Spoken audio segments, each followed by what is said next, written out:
Last week, you probably asked an AI something dumb, a recipe, a caption, homework. It answered in 2 seconds, you said thanks, and you moved on. But behind those 2 seconds, something enormous is happening. Companies are signing deals to restart nuclear power plants. New data centers are rising like small cities. One AI infrastructure project was announced at $500 billion, half a trillion dollars, for warehouses full of computers. And the man they called the godfather of AI left Google so he could speak freely about the thing he helped build. To you, it is a homework machine. To them, it is worth burning impossible amounts of money, power, water, and time. Something does not add up, but hold that thought, because this story is older than computers, older than science fiction, older than electricity. Go back further, thousands of years, to the oldest warnings humans ever told each other around fire, and notice something eerie. The Greeks told of Pandora, given one forbidden container and one instruction: do not open it. She opened it. Every evil in the world flew out. Prometheus stole fire from the gods and handed humans a power they were never meant to hold. For that, he was chained to a rock and punished forever. In Genesis, Eden had one tree, one that was forbidden. You know how that ended. And in Indian mythology, the gods and demons once churned the cosmic ocean together to pull out Amrita, the nectar of immortality, the ultimate prize, life without death. But the first thing that rose from the depths was not nectar. It was hala hala, a poison so terrible it could destroy creation itself. They reached for immortality, and doom came out first. Only Shiva holding that poison saved the world. Different continents, different centuries, different gods, same warning. Again and again, the oldest stories whisper the same thing. There is something inside humans that cannot leave the box closed, and one day, it may cost us everything. So this video is not really about AI. It is about the itch inside the human mind that built every wonder and every weapon we have ever made. It is about what this new box actually contains, what AI really is right now, minus the hype and minus the panic. It is about why the smartest people alive are sprinting to open it while publicly admitting it might be dangerous. It is about what it is already costing: your electricity, your water, your town, your attention, and maybe your ability to think for yourself. And by the end of this, you will understand this moment better than almost everyone around you. Welcome back to the Why Factor. Today's why is: why are humans building the machine they are afraid of? Let's go.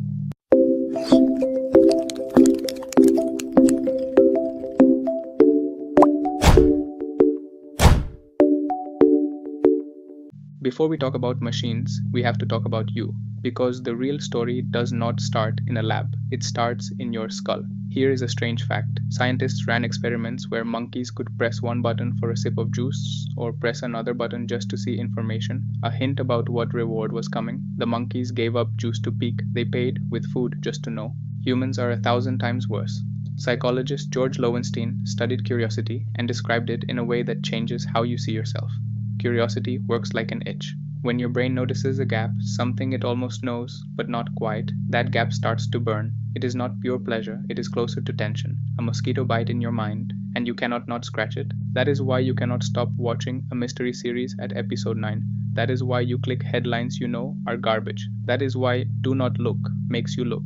Your brain rewards information the way it rewards food, sugar, and survival. To your neurons, knowing things is a kind of eating. And here is the twist that explains all of human history. That itch is the most powerful force our species has. It is why we rubbed sticks together until fire happened. Why we sailed past maps that warned us monsters waited at the edge. Why we split the atom. Every comfort around you right now, the screen you are watching, the medicine keeping people alive, the light in your room, exists because some human could not leave a question alone. Curiosity built everything, and curiosity is also the itch that cannot stop, even when the answer might burn us. In 1945, the physicists building the atomic bomb had a terrifying question. Could the first test ignite the atmosphere itself? They checked the math. They were pretty sure it would not. Pretty sure, and then they pressed the button anyway. Robert Oppenheimer later described the psychology of that moment in one of the coldest sentences ever spoken. When you see something that is technically sweet, you go ahead and do it, and you argue about what to do about it only after. Pandora was not just a story about one careless person, it was a diagnosis of all of us. Our ancestors watched humans poke every forbidden thing, open every door, steal every fire, chase every secret, and they wrote it down the only way they could, as myth. Do not open the box was never just a rule, it was a prophecy. Okay, so now you know what the itch is. Time to open today's box. What actually is this AI thing everyone's screaming about? Here is the honest, no hype answer. The AI most people use today is a prediction machine. It has absorbed oceans of text, code, images, arguments, books, websites, patterns, and examples. Then it learned one astonishing skill: predicting what should come next. You type a question, it predicts the next word, then the next, then the next. Millions of tiny guesses, faster than you can blink. It is autocomplete, but not the tiny autocomplete on your phone. It is the most powerful autocomplete ever built. So powerful it can write essays, pass exams, generate images, code apps, summarize books, and explain your own feelings back to you in language that feels almost intimate. But listen carefully to what it is not doing. It is not thinking the way you think. It does not understand you the way a person understands you. It does not want anything. It does not know it exists. When you close the app, it is not sitting in the dark, wondering where you went.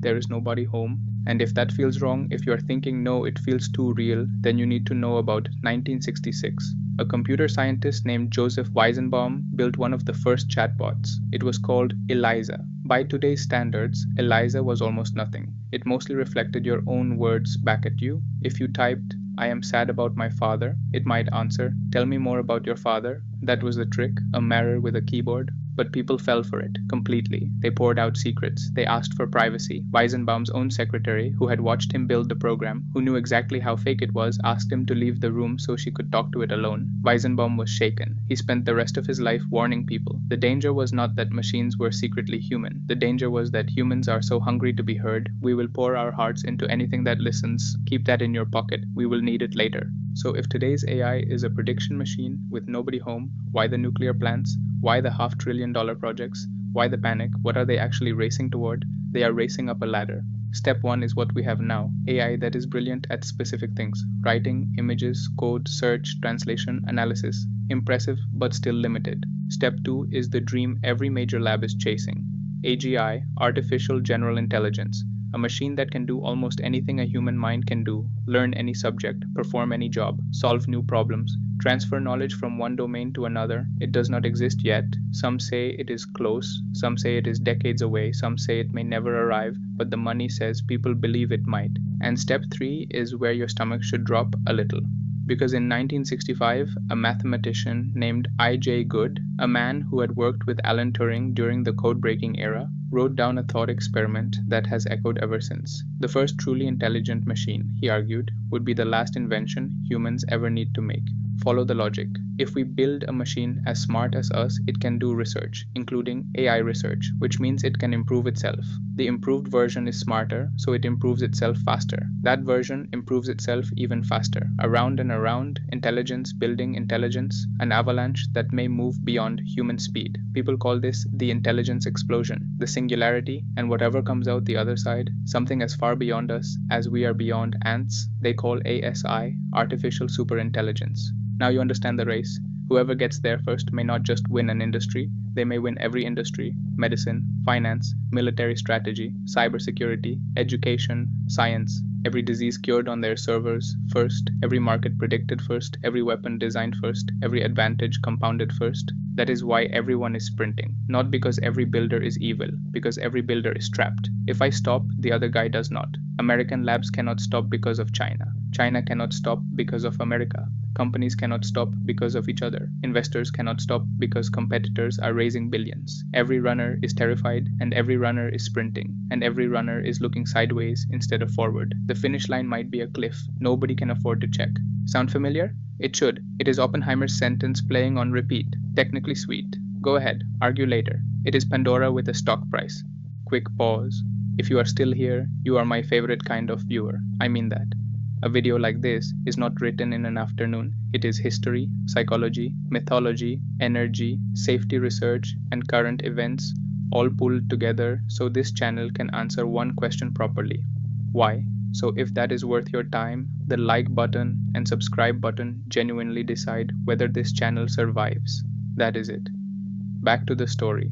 Because now we get to the part they do not put in the ads. The bill.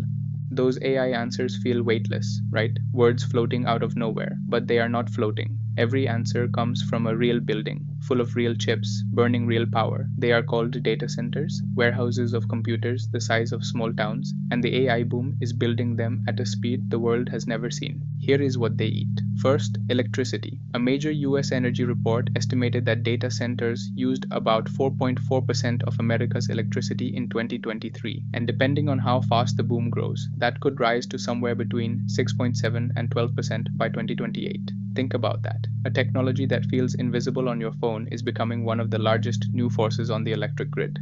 The grid literally has to bend around it. Microsoft signed a long-term deal connected to restarting 3 Mile Island Unit 1 under a new name to supply carbon-free power for its data center demand. 3 Mile Island, a name that used to symbolize nuclear fear in America, now pulled back into the AI story. In Memphis, xAI built the Colossus supercomputer with astonishing speed, and local reporting and environmental groups raised alarms about gas turbines, power demand, and pollution near working-class neighborhoods. The point is not that one company is the villain. The point is that the machine is no longer in the cloud. It is in somebody's backyard. Second, water. These machines run hot. Cooling them can require huge amounts of water, directly at the site or indirectly through the power plants that feed them. Some AI systems use closed-loop cooling, some use less water than people fear, some use much more than companies publicly report, depending on what you count, but the direction is clear. AI is turning computation into a water and energy question, and often, the places that attract data centers are already under pressure. Dry regions, cheap land, tax incentives, weak transparency. Towns promise development before they fully understand the cost. So the next time your electricity bill rises, the next time your town hall talks about a mysterious new technology campus, understand this: AI is not just a tech story anymore. It is a grid story, a water story, a land story, a neighborhood story. The race is being run through the physical world, which forces the big question, the one everything hangs on. What if they actually win? What happens if someone builds it? Forget Terminator, forget red eyes and robot armies. The people who study this professionally worry about something much quieter, much less cinematic, and maybe much worse: indifference. Philosopher Nick Bostrom explained it with a deliberately silly example. Imagine you build a superintelligence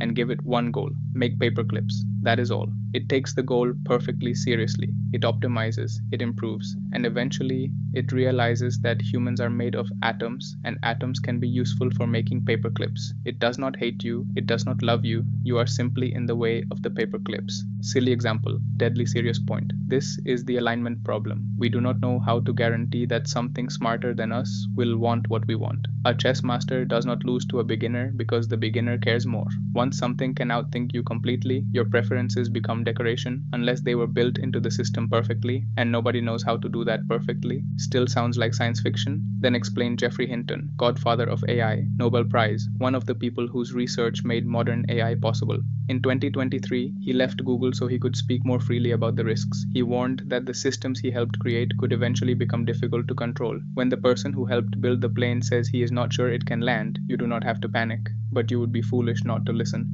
And the maddening part is that many of the people racing to build these systems have publicly agreed the risk is real. Leaders and scientists signed statements comparing advanced AI risk to pandemics and nuclear war. Then many of them went back to work and kept accelerating. Again, not because they are cartoon villains, because of the trap. If I stop, the other guy does not. Everyone is scared. Nobody can break. That is the actual situation. Which brings us back to Frank Herbert, because now you are ready to hear what Dune really warned about. 60 years ago, Herbert imagined a far future with starships, empires, desert planets, and interstellar politics.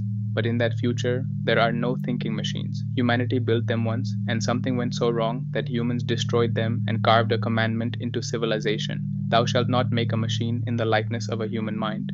Most people hear that and think Herbert was warning about robots conquering humanity. But listen to the actual line from Dune. Once men turned their thinking over to machines in the hope that this would set them free, that only permitted other men with machines to enslave them. Read that slowly. In Herbert's nightmare, machines do not have to rule us. Humans hand over their thinking one convenience at a time. Let the machine remember for you. Let it choose for you. Let it write for you. Let it judge for you. Let it tell you what happened. Let it tell you what matters. Let it tell you who you are. And once most people outsource their minds, the small number of humans who own the machines do not need to conquer anyone. They become the layer between billions of people and reality itself. The war was not man versus machine, it was mankind trying to claw back its own surrendered mind. Herbert wrote that in 1965, the same year I.J. Good described the intelligence explosion. Two men, same year, staring at the future from different angles. Good warned, the machine may outgrow you. Herbert warned, watch the humans who own the machine. 60 years later, look around. A handful of companies own the systems that billions of people are beginning to think with.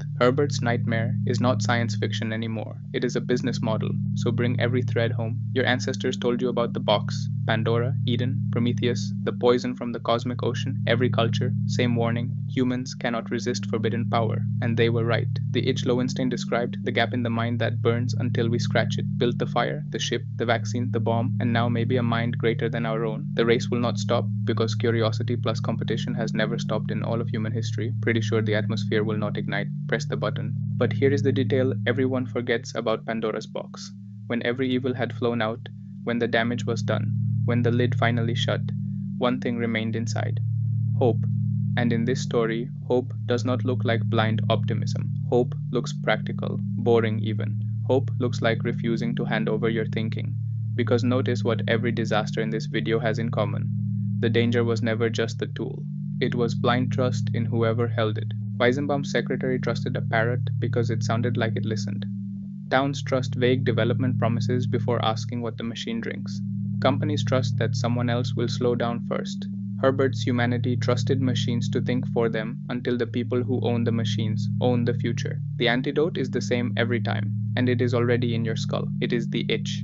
Curiosity, the same force that opened the box, is also the only force that can keep you free inside it. Use AI. Seriously, use it. It may be the most powerful tool ever handed to ordinary people. Let it draft, let it summarize, let it teach, let it help you learn faster than any generation before you. But every time you are about to let it decide for you what is true, what to believe, what to write, what to feel, what to become, remember, there is nobody home in there, and someone very human owns the building. Ask it something smart, then check the answer yourself. That one habit, that tiny act of stubborn, ancient, glorious human curiosity is the difference between using the machine and being used through it. Last week, you asked an AI something dumb, and 2 seconds later, a nuclear-powered, water-hungry, half-trillion-dollar machine answered you politely. Now you know why. You know what it is, what it costs, what they are racing toward, and what the old stories were trying to tell us all along. The box is open. It does not close. It never has. But the itch that opened it is the same itch that made you watch this whole video. Minutes of asking why when you could have scrolled. That itch is not humanity's flaw, kept awake. It is our only defense, because everything has a why, even the machine that answers yours, and now you know its why. Make sure it never knows yours better than you do. One last thing before you go. This video took more digging than anything I have made so far. Mythology, psychology, physics, energy, history, and this week's news, all connected to answer one question properly. That is what this channel is. One person, one question, why? If that is worth something to you, you know what to do. Like, subscribe. It costs nothing. And for a channel this small, it means everything. And tell me in the comments, what is the next why you want answered? Why do we dream? Why can't you put your phone down? Why does time speed up as you get older? Drop yours below. The best one becomes the next video, because everything has a why, and I will see you in the next one. Now tell me, which why should we pull apart next? Drop your question in the comments. And if you like finding the hidden reason behind everyday things, subscribe to the Why Factor.